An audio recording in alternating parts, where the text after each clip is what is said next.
Hi, I'm Tim. I'm here to talk about our shrinking Everglades. I'm addressing the fact that our Florida Everglades have shrunk more than half in size. The Florida Everglades are the largest wetlands in the United States. They used to cover most of South Florida in a very slow-moving river. This river was very wide, very shallow, uh, a lot of grassland.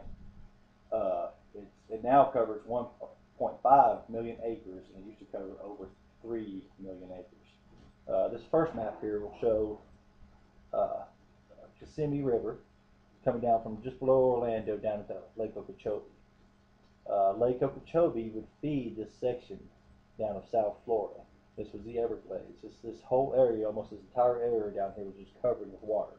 There was very little highlands. There was more so along the west coast, but most of this area through here was just covered in water, and it would flow all the way down to the Gulf of Mexico and out to the end of the very southern tip of Florida. This other map shows the directional flow of the water. It shows the water coming down the Kissimmee River into Lake Okeechobee, and in different directions the water would flow and where it would exit out into the Gulf of Mexico, into the Florida Bay. And this is the very southern tip of Florida. Between 1850 and 1890, people started draining different sections below Lake Okeechobee for agriculture. After draining the water, the land was very rich. It was very favorable for farming. In the early 1900s, the sugar companies came in and drained out even more land. This land was used to grow sugarcane. Again, after draining the water off, the soil was very rich. It was very favorable for farming. In the early 1900s, there was much construction going on. Many people building homes, communities, even large cities were built in these areas where the water was drained off the Everglades. The land was very favorable for the weather, the warm climate, and also for the many beaches, all the entirely coastal areas.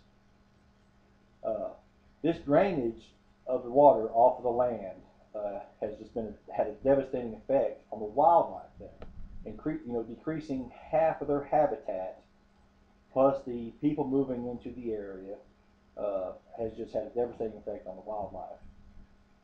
There are 14 endangered species now in the Florida Everglades. These are species that are almost extinct. There are just about none left, and unless something's done, these animals are going to disappear. Three of them are the Florida panther, the West Indian manatee, and the leatherback turtle.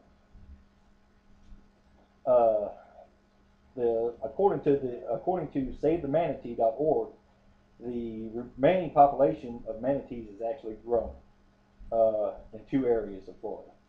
These areas include the Blue Springs in Volusia County and Kings Bay in Citrus County.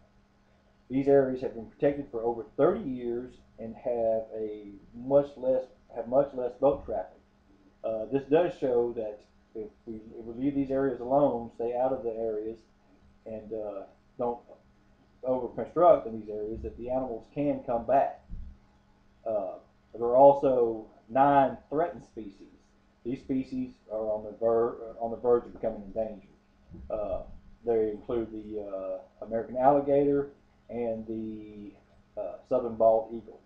And again, if these areas are not left alone, these animals are going to join the endangered species list. In 1947, President Truman dedicated 1.3 million acres to the Everglades National Park. This has been an area that is supposed to be left untouched, so that does give a buffer for the animals that inhabit this area. In 2007, President Bush signed a bill that was supposed to allow millions of dollars to be dedicated to the Everglades restoration. This money was supposed to be specified for the water resource development. There have been many organizations that have put many millions of dollars and much time and effort to help restore parts of the Everglades. There have been many government projects that have spent millions of dollars and spent much time on trying to help restore the Everglades. But until we stop impeding the water that's supposed to feed this area and using it for other uses for the agriculture, for the sugar companies, for fresh water feeding towns and communities, until we give land back to this area.